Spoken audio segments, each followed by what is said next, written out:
the entire world has provided us a window to conduct all this. Of course, cases are again rising here and there, but maybe the time is now to perhaps live with it. I think COVID might stay for a very long time, as we understand, and already it is becoming something like an endemic, not a pandemic. So once it becomes that, we have to go on to the normal life while taking whatever precautions we have to take to ensure that one doesn't get infected. Now coming to this disaster risk resilient, I know for many who are not associated with it that way, don't have first-hand knowledge about this, everything to them appears to be something which they think may not be required. Because if you ask anyone about this, that we have to build a disaster resilient society, first they will ask you, first you have to build something. That is because the resources are not so much. So anything, first you have to build. For that they require resources. Then only they can think of making it very disaster resilient. But having said that, till the time no disaster strikes, maybe everybody thinks like that. But once disaster strikes, then only one knows that how important it was or it is. Like at the planning stage itself, one should have thought about that. Because if we don't do that, then whatever resources, whatever efforts we put, at one go it goes away. Then we realize that had we thought about that, maybe set aside some resources, some energy, time we had put in making that disaster resilient, then of course we won't have faced such a situation. Luckily for all of us, many of the big disasters have not struck Nagaland for a very long time. This landslide and other disasters, of course, those floods and other things have been hitting us, but not a disaster of a mega magnitude like an earthquake. So that's why this earthquake resilient buildings or earthquake resilient structures, even if one tries to bring people's attention to it, somehow it's not taken that seriously, because if it has not struck for almost 6 decades now, so why one should bother? But then it comes unannounced, and then the devastation is huge. And more so in our state, because I place that disaster as the most important for which we should all be planning, considering that our state falls in seismic zone 5. And so that's why it becomes very difficult to make people understand. But then people who have seen and gone through it, and who knows, like our delegates from abroad, I mean, you have visited many countries, you must have seen some countries where it have struck just now. Because it's not like it's not striking us, it's not striking other parts of the world. Every year we find some part of the world getting affected by the earthquake. And like Colonel Jonas Srivastava, you must have seen disasters striking other parts of the country also. So the aim of the workshop should be to also make people appreciate the need for being fully on guard and be prepared for such a disaster. And more so like in Nagaland, where in the past 2 decades our urbanization rate has been rapid actually. Though it looks very rural, Nagaland still, if one travels, but if you see the population concentration, almost like 30% is living in urban areas. And it's increasing very rapidly. Out of, say, 20 odd lakh that we have, about 4 lakh people, 3.89, are already in that Dimapur area. And with more migration happening, out migration from the villages to the towns, this number is increasing. So this whole rural setup should not lull us, because the concentration is more in urban areas now. Though entirely still, if you see geographically, a lot of places in Nagaland is still rural, but population-wise it's not anymore so. In fact, the percentage of population in Nagaland in urban areas might be even more than Bihar, Jharkhand, I feel. There the population percentage won't be more than 15-18, but Nagaland already has touched 30. So, and all this urban is Kohima also expanded so much. So now if something like disaster strikes, I think particularly earthquake, the type of damages, extent of damages would be quite huge. So one aim of the workshop should be to also make people appreciate, because then only they will be able to think of planning or ensuring that those disaster risk resilient measures are taken at the start. So I think there are a lot of other speakers who are there after me who will speak more about that. But I welcome you all to this very important workshop. And there is one element in this which is also very important, and through which we are engaged with InsuResilience Solutions and Frankfurt School of Management Swiss Re. and that is this insurance for disasters. Of course, like people, even for their own personal insurance, that also many people find very difficult to be convinced. They find be convinced to take a insurance which many people take for their own safety and for term insurance and other things. So then convincing him to put some money for something like a disaster is quite a tall order, but then that is our job. This also should be taken up at all levels, and one should be made to understand that contributing a bit now will ensure that if some disaster strikes, you can get some money to build up infrastructure again. I believe Nagaland might be the first state, at least in northeast of the entire country, which has taken up this insurance thing, the disaster insurance. And Tata AIG is our partner for that. And we are happy to share with you that we are the first. And it took a bit of a while to convince people, because as I said, even for personal insurance also the coverage in India is very less. Very few people go for insurance, because they think that nothing bad will ever happen to them. But then this COVID pandemic taught us one thing: there are a lot of casualties, and many of the families who had got this insurance, immediately they got that money, and that helped them to manage with their life. I don't know, this COVID pandemic may have taught many people about the importance of insurance. I have a feeling. Because a lot of people died, and then the family didn't have anything to look forward to, so the insurance money came to their help. An example I'm giving is not that we are happy about it, but something like the money they got and their family continued with their normal life, which they otherwise couldn't have. So this disaster, this risk, this insurance also is a very important element. So this also, I think, through the workshop we should try to make everyone understand that this is not like just wasting the money. Once the disaster strikes, then will you know the value of that premium that you have paid. So once this workshop gets on, I think I will like our speakers who are associated with this to speak in such a manner so that a lot of people get convinced about this disaster risk also, that insurance thing. But it is a matter of when. And that's how I think all of us, especially the nodal officers who are here, should be aware of it. Now, Dr. Nian, who has been also in the face of the frontline workers during the pandemic, he is here. And we never knew that pandemic is going to strike us and is going to bring us to our knee. But pandemic was only a matter of when, not if. And we had experienced that. So for that matter, whether it is disaster, climate risk, or any health pandemic or epidemics, it's a matter of when. And if you're looking at if, then we will be taken for a surprise. Like during 2018, I'm sure all of us knew that there were bridges taken down in Dimapur. It was a 3 days rain in Kohima and in Peren, with around 100 mm rainfall recorded on that period. And Dimapur was flooded. The Chafe River Bridge was taken down. Nagaland Bridge was taken down, and so many things has happened. And it was like this. Many houses summered in Dimapur. Let us still go further. Let us not talk about 2018. This is 27th April, today, 2020-22. This is a railway station. Previous week, there were some rain, and in the railway station, railway colony, not station, railway colony, that colony is very badly flooded. And I'm sure from urban development and municipal councils affairs and other infrastructure development department must be here. Now we are looking at it, how to address this.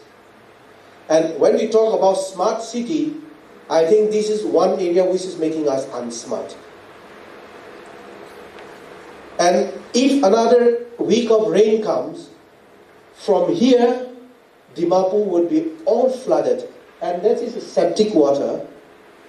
And DC called me the other day saying that I think we will have to intervene here. Other line department may not be able to do it. So we are looking at it, ways to do it. Even yesterday, Sir Himato, we were discussing how do we move about here. This is today. And it was just few days rain last week. This is the same picture. And in the year 2005, May 26, some of us from Mokokchung will certainly remember this incident.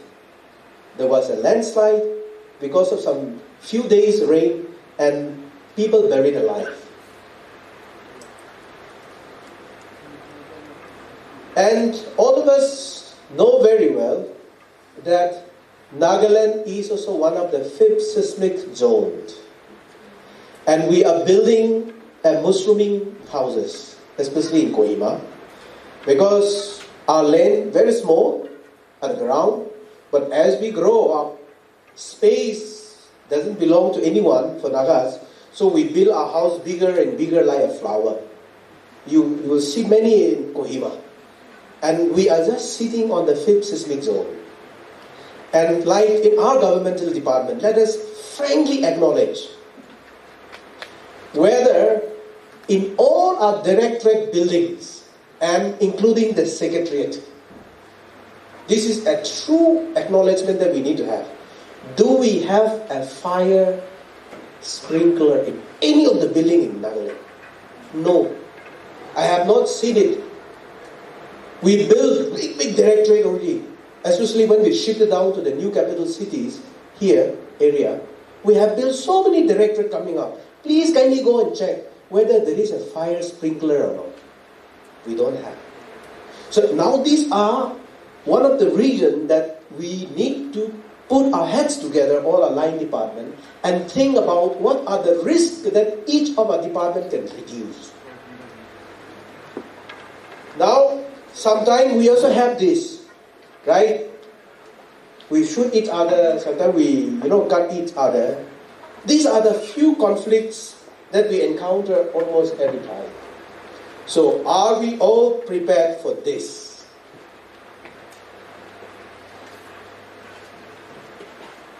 That's why we are here today. Now, many of us have this, the Titanic. Those days, the Titanic was designed by some of the most experienced engineers and also used some of the most advanced technologies available at that time. It was the largest unsinkable passenger steamship in the world. Now, 4 days into the crossing, she was struck an iceberg and sank, resulting in the death of 1,517 people.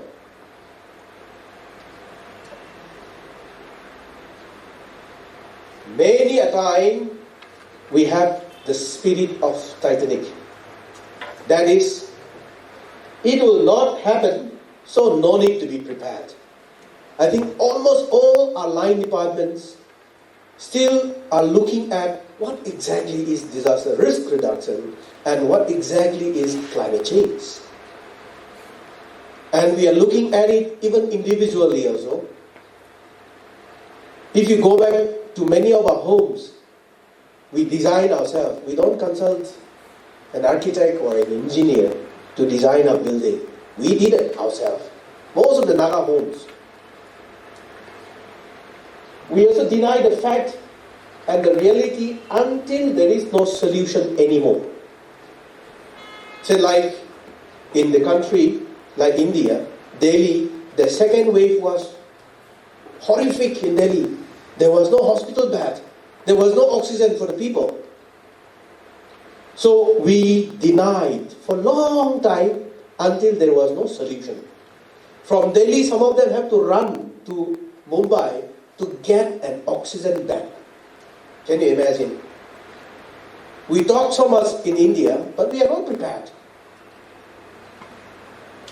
So, even if we are the best, having the most skilled staff and the most advanced technology, we will not succeed in managing a disaster if we are not prepared. Which means we need to have a plan, we need to know the plan, we need to be also trained to use that plan, and also to follow the plan the day disasters occur. So, we will have to ask ourselves, how many of our departments have a disaster management plan? We used to be writing issues of the climate change. It's now common language, but it's also sad to see that when IPCC presents, the level of participation is very low. It was hardly like 3,000 people, in fact, attending those presentation, which calls for even more events like this to really bring that knowledge forward, that it becomes, so to say, a standard practice.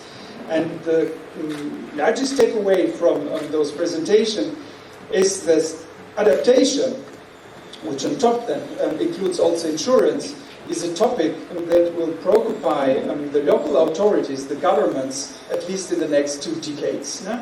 We heard here before, I'm not going to repeat it, but rest assured, when you speak about smart cities and resilient cities, these are all the topics that we'll be dealing with. When you build housing, when you build affordable housing, resilient housing, but also when you plan for the transport within the cities, climate change and adaptation will be there. 3 years ago, we launched the InsuResilience Solutions Fund because we're seeing that there was a gap. There was a gap to come with the last instrument that is required, which is insurance. And since the launch of this facility, we've been progressing quite far, and I'll come later to present some of the results that we've been achieving in the last 3 years. I have to tell an anecdote now that among the first presentations that submissions that we received in 2019, it was a submission from Nagaland. Nagaland wanted to participate at ISF to receive funding for developing and introducing this climate risk insurance product. We had a look at the application, thoroughly checked it, and we find the idea very good, but since we're a bit also formalistic, I have to admit, since we also administer public monies, we said we have to speak again to these people, because there is something there in the presentation which does not necessarily appeal immediately to our criteria. Our facility is set up for addressing climate risk.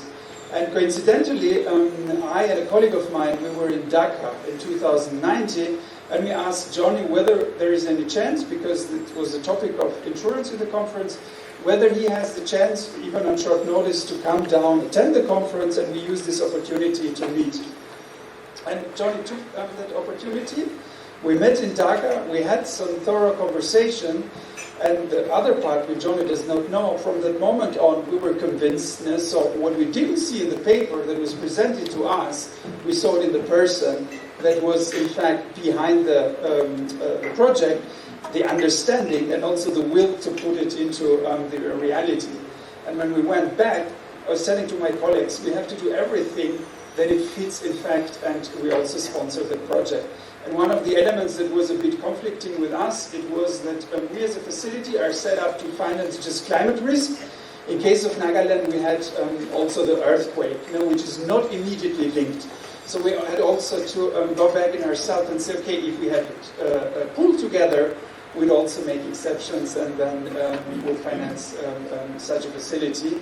And we had then our dear colleague Andreas, who came here, assisted in preparing the concept note and the presentation, and later on it's evolved, and Andreas became also part of the team of a project that is going now for over a year, so it's amidst its implementation.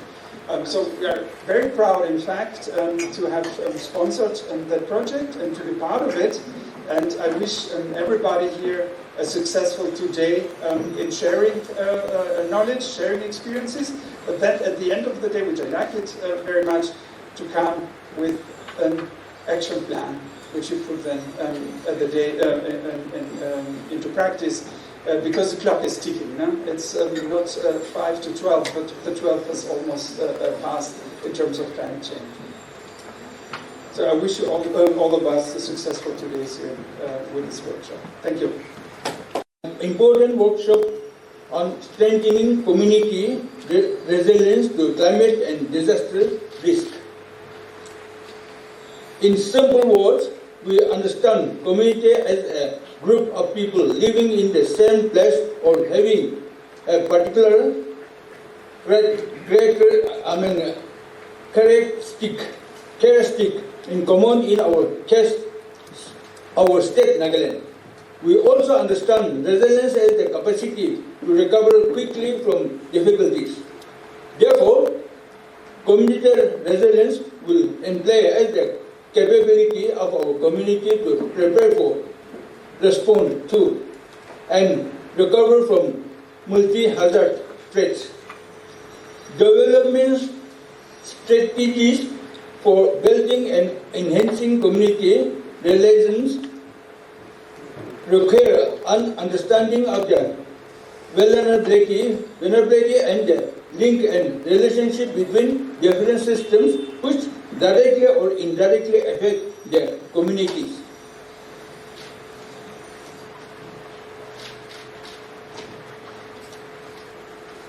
The process of measuring risk and resilience is a very complex task.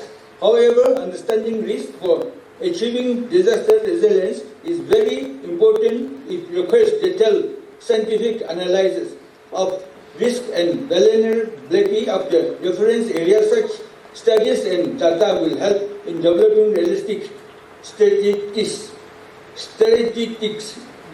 for disaster prevention and mitigation in the state. As per the Global Climate Risk Index 2021, India is ranked 7th most vulnerable country to climate change impact.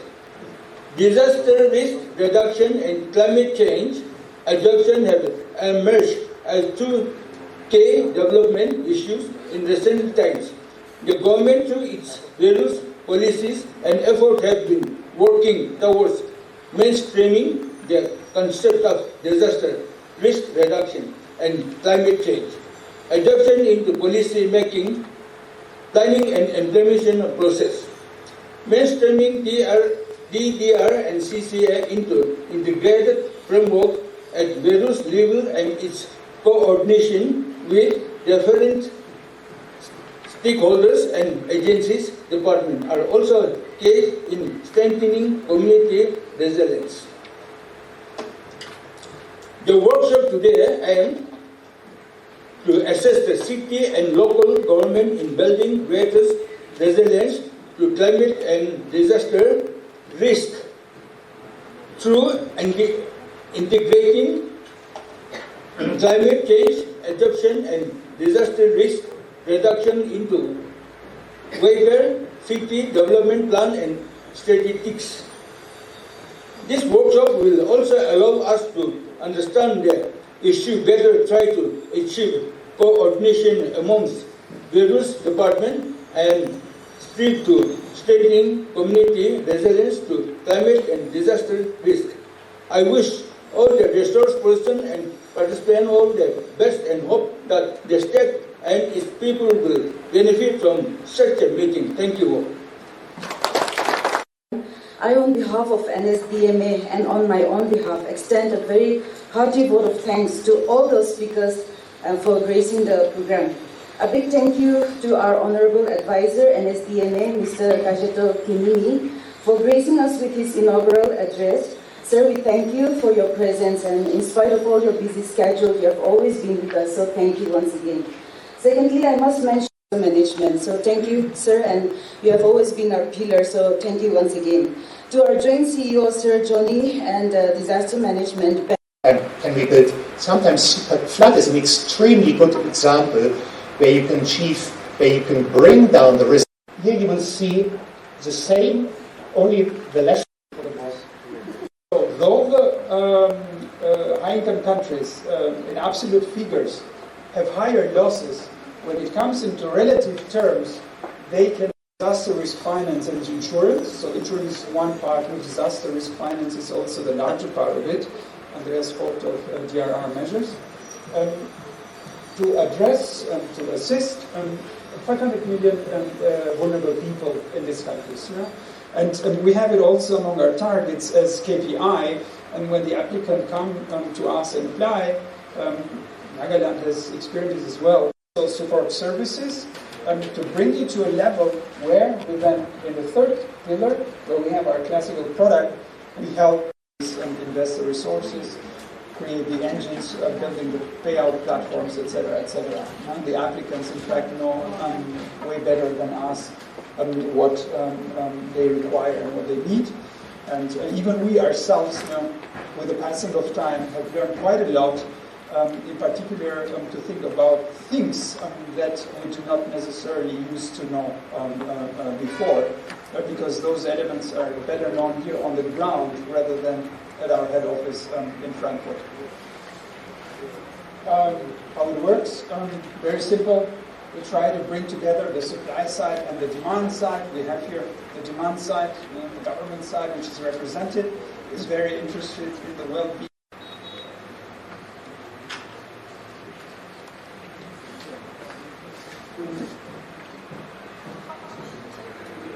So in the course of our visit, the team had a meeting with the District Disaster Management Authority and also to the different line department, especially from the Agri and Allied.